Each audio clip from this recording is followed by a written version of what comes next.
Weeks like this, don't you want to just curl up in your favorite easy chair, put a tree in front of the front door, and curl up with your favorite book and not go anywhere? Because the world is just so crazy, doesn't it seem that way?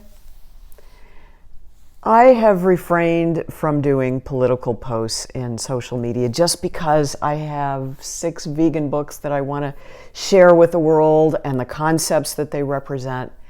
And I have spent my life, the past 11 years since the first book came out, running around the country speaking to VegFests and anybody else who will listen about how a vegan diet can be so beneficial not only for your health but for the planet and, of course, the animals.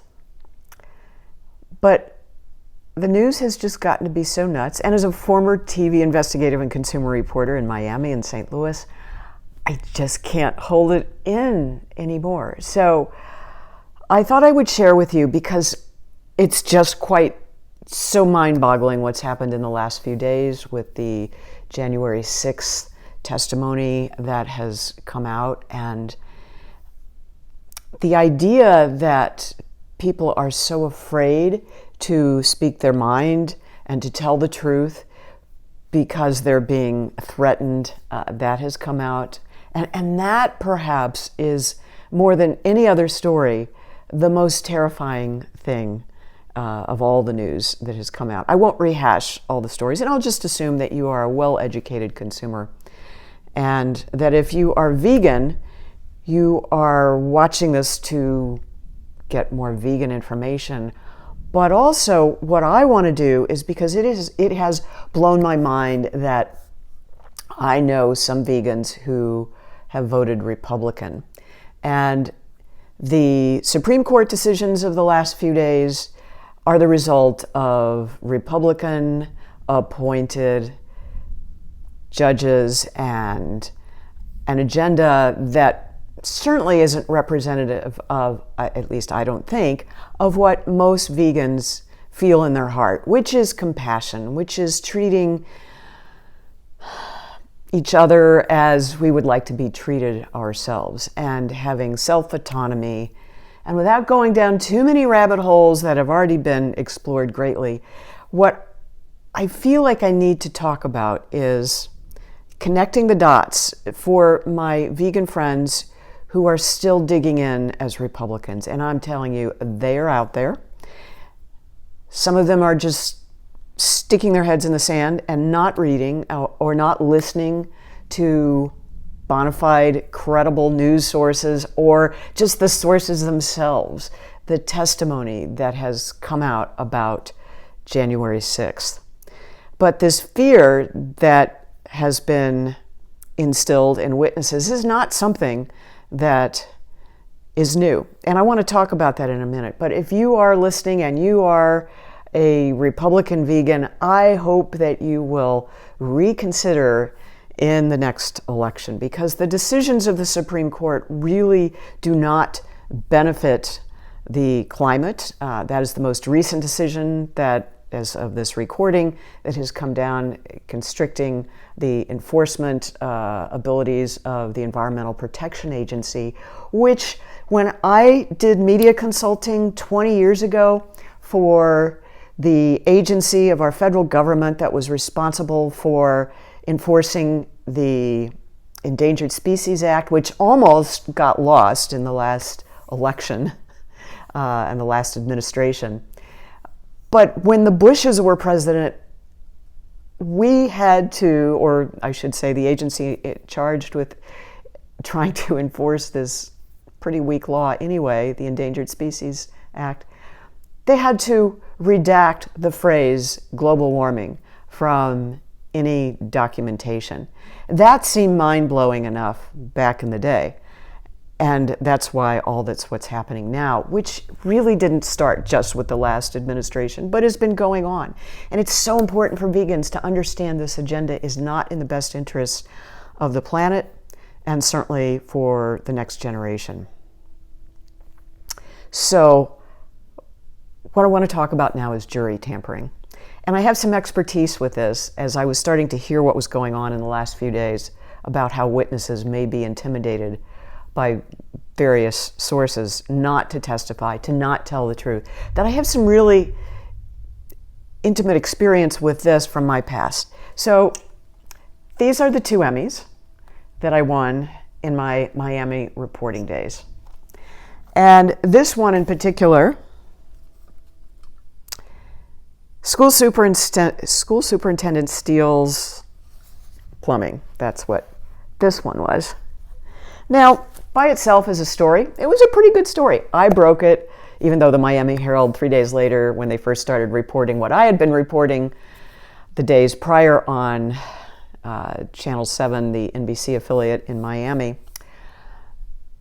they, our story was that the school superintendent he'd written a school purchase or on a school purchase order for $9,000 worth of gold-plated plumbing. I mean, it was just so simple, so silly that this guy would blow his entire career on just having a few fun plumbing fixtures in his summer home in Naples, a couple hours away from Miami.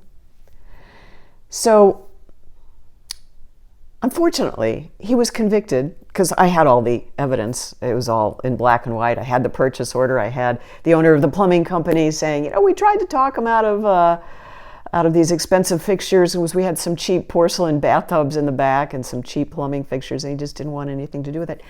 Unfortunately, he was convicted by an all-white jury.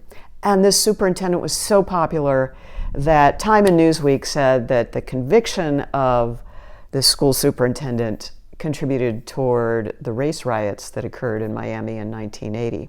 I had death threats by the time the story was well into its second week, which I actually broke it on the day I turned in my resignation to move back to my hometown. But the bottom line to this story was that he ended up going to jail not because he was guilty of the crime as charged and as convicted, but once the verdict got overturned because it was an all-white jury, they sent this little-known prosecutor to Miami, irony of ironies, this guy who was unknown at the time from New York named Rudy Giuliani. And my replacement on the air, Donna Hanover, who I never met, but my colleagues told me she had placed a little placard on her desk that said, "I'm going to marry this man." And indeed she did, if you follow that side bit of history. But Johnny Jones, the school superintendent, didn't go to jail for stealing. He went to jail for jury tampering. And that is often a crime that is much easier to prove and can get you locked away for a lot of years. So that's the comparison I wanted to draw to this case, to suggest that we are going through some very tumultuous times and challenging times, and that we really have to question our beliefs. And for those vegans who have voted Republican, I'm telling you, let's connect those dots. The reason we have had these oppressive decisions in the last number of days is strictly the result of appointees who were there basically because of a Republican president. And for those people who don't understand how important it is to vote and how important it is to understand who you're voting for and the incredible ramifications that can happen as a result of this, whether it's decisions about your body, whether it's decisions about the environment, you have to understand that it is this much bigger agenda that political parties have that may or may not take into consideration the decisions and the morals and the values that you have as a vegan. Being vegan is a lifestyle. It's not just a diet. It is a way of living. It is a way of feeling compassionate about all animals, regardless of the species, the environment that they live in. And part of being an environmentalist, if you call yourself an environmentalist, you better be out there observing nature, seeing what animals and plants need from us or don't need from us, which is generally just to be left alone. But really connecting these dots to understand that it's not just the president who gets elected, it is all the people that he touches or she touches, and all of the issues that may be connected in the future that you can't even think about when you show up on election day. So I beg you to consider so many of these issues. I am speaking to my vegan friends who voted Republican. I could never understand that. And yet, some people just had their own agenda, and come hell or high water, they just didn't consider what other decisions might be down the pike as a result of this. The interesting thing about it, there are some vegans I know who didn't vote Republican, but the things they said, about Hillary or the competition, the opposition, did affect the outcome of the election. And they may not recognize that or ever admit it, but they may as well have pulled the trigger for the Republicans based on the kinds of comments and opinions I saw on social media.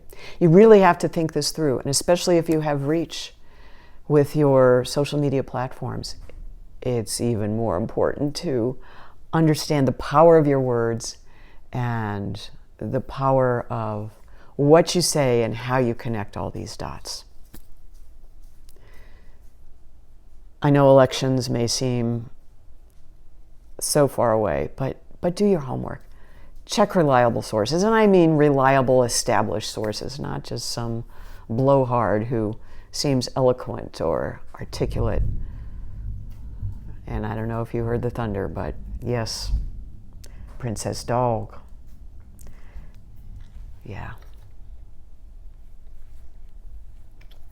Thanks for listening. I don't know how much I'll get into politics, but this was just one of those days that I couldn't be silent any longer. Gotta run.